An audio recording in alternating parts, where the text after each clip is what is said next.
Our stories once lived in the mouths of our elders. Our rituals danced in the kitchens, the pews, the porches. But now, silence creeps in, and silence, when left unchecked, becomes erasure.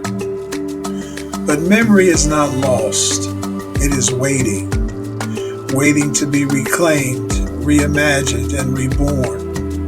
Because if we know whence we came, there is no limit to where we can go. Welcome to the J Spot Lounge, peeps. Tonight's episode, The Chain and the Church. Memory, love, and the quiet erasure.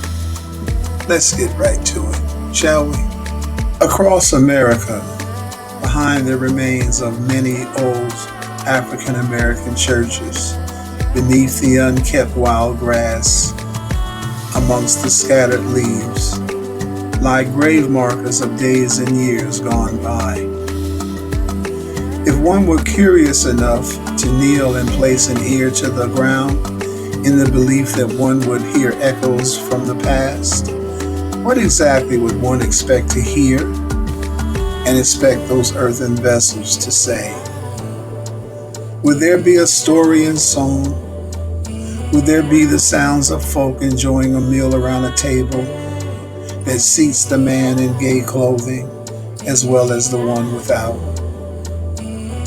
Would there be perhaps the sounds of mourning or sounds of fervent prayers for the healing of the sick and the shut-in?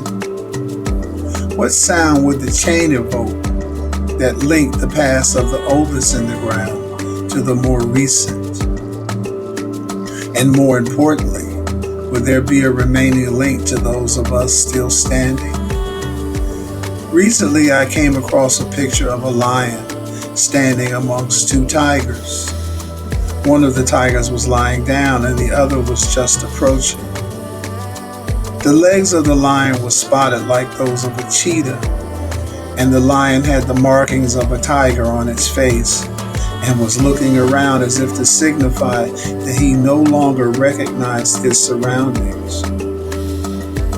My take on the image was that the lion had compromised his identity in the name of integration and assimilation, to go along, to get along, as it were.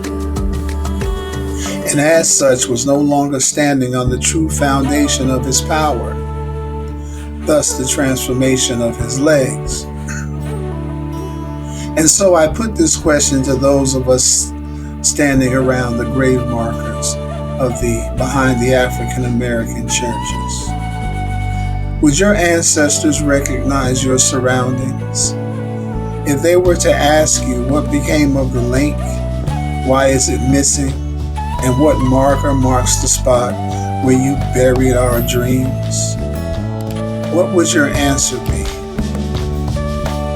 Perhaps in that uneasy silence between yesterday and today, the air trembles with parables yet untold. The ground, heavy with memory and longing, might whisper lessons about the weight of inheritance and the cost of forgetting. The chain, real or imagined, becomes more than a relic. It is a measure of distance between who we were and who we pretend to be when the world demands our adaptation. One might ponder, in seeking to blend with the tigers, did the lion gain safety or merely surrender the wildness that once made him king?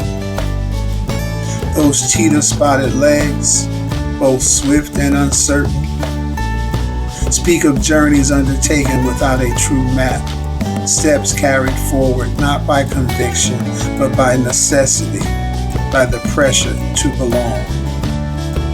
So too the churchyard's silent congregation, each earthen vessel containing not only a life lived, but an echo, a hope, a warning.